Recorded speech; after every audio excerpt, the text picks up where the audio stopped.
क्या ईश्वर नरक में रहने वाले लोगों से भी प्रेम करता है? संक्षेप में उत्तर है हाँ, ईश्वर उनसे भी प्रेम करता है। लेकिन इसे समझना आसान नहीं है। इसमें 3 कठिनाइयां हैं।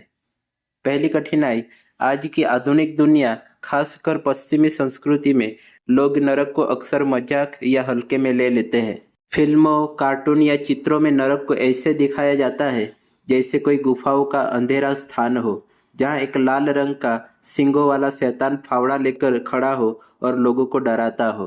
असल में यह नरक का सही चित्र नहीं है। बाइबल नरक को बहुत गंभीर और डरावनी जगह बताती है। यह मजाक की चीज नहीं है।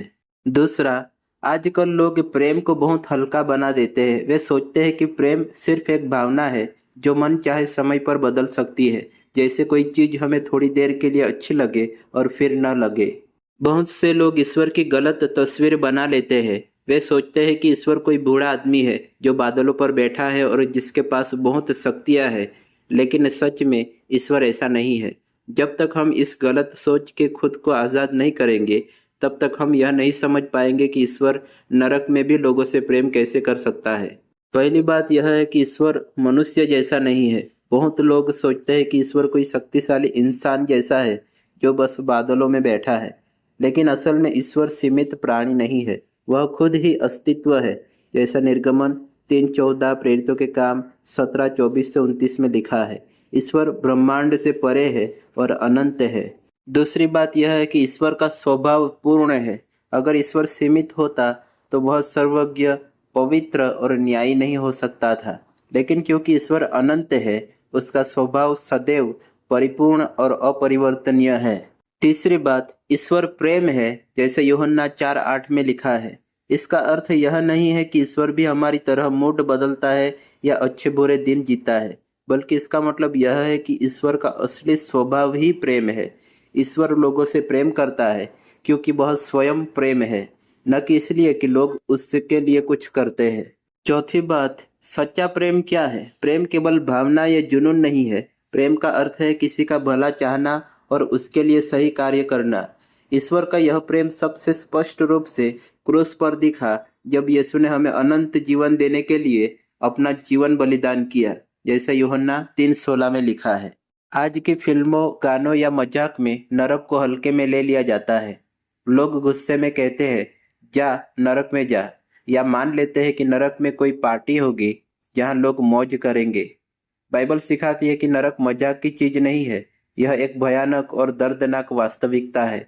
मृत्यु के बाद अधर्मी आत्मा सचेत पीड़ा में रहती है, जैसा लूका 16:19 से 31 में लिखा है। पुनरुत्थान और अंतिम न्याय के बाद उन्हें आग की झील में डाल दिया जाएगा, जैसा प्रकाशित वाक्य 20:11 से 15 में लिखा है। धर्मी लोग परमेश्वर के साथ सदा रहेंगे, अधर्मी लोग परमेश्वर से अलग हो जाएंगे। इसका मतलब यह नहीं है कि नरक में परमेश्वर की उपस्थिति बिल्कुल नहीं है, बल्कि नरक में भी लोग परमेश्वर को न्याय और क्रोध के रूप में अनुभव करते हैं, जबकि स्वर्ग में लोग परमेश्वर को प्रेम और आशीष के रूप में अनुभव करते हैं। परमेश्वर का स्वभाव प्रेम है, इसलिए वह हर समय, हर जगह, यहाँ तक कि नरक में भी लोगों से प्रेम करता है। लेकिन समस्या यह है कि लोग उस प्रेम को स्वीकार नहीं करना चाहते। शुरुआत में उत्पत्ति 1 और 2 अध्याय में मनुष्य और परमेश्वर के बीच पूर्ण एकता थी। पाप ने इस रिश्ते में दरार डाल दी। यानी पाप का असली मतलब है कि अपनी भलाई जो परमेश्वर में है से मुंह मोड़ लेना। जब लोग आदतन पाप करते हैं तो यह एक जाल या चक्र बन जाता है। एक बार बार परमेश्वर से दूर भागते हैं और अपनी विनाशकारी स्थिति में गहराई तक जाते हैं। सिर्फ यीशु का प्रेम और क्रूस पर उसका बलिदान ही हमें इस चक्र को तोड़कर परमेश्वर की ओर लौटने की शक्ति देता है। अगर कोई यह प्रेम अस्वीकार करता है तो वह उसी विनाशकारी हालत में हमेशा के लिए फंसा रहता है। परमेश्वर तो प्रेम करता है और भला चाहता है, लेकिन जो लोग उससे नफरत करने और सिर्फ खुद को या दूसरी चीजों को चाहने का चुनाव करते हैं, वे उस प्रेम को कभी अनुभव नहीं कर पाते। इस तरह परमेश्वर का प्रेम नरक में भी मौजूद है, लेकिन वहाँ वह उद्धार और आशीष के बजाय न्याय और अलगाव के रूप में महसूस होता है। परमेश्वर का स्वभाव ही प्रेम है, इसलिए वह हर एक सृष्टि से प्रेम करता है, चाहे वह पश्चाताप करे या ना करे। यह फर्क ईश्वर में नहीं, बल्कि प्राणियों के चुनाव और स्थिति में है। जो पश्चाताप करता है वह उस प्रेम को अनुग्रह और आशीष के रूप में अनुभव करता है। जो पश्चाताप नहीं करता वह उसी प्रेम को न्याय और क्रोध के रूप में अनुभव करता है। जैसे धूप एक जैसी होती है, लेकिन जो व्यक्ति धूप में खड़ा है उसे गर्मी और रोशनी मिलती है।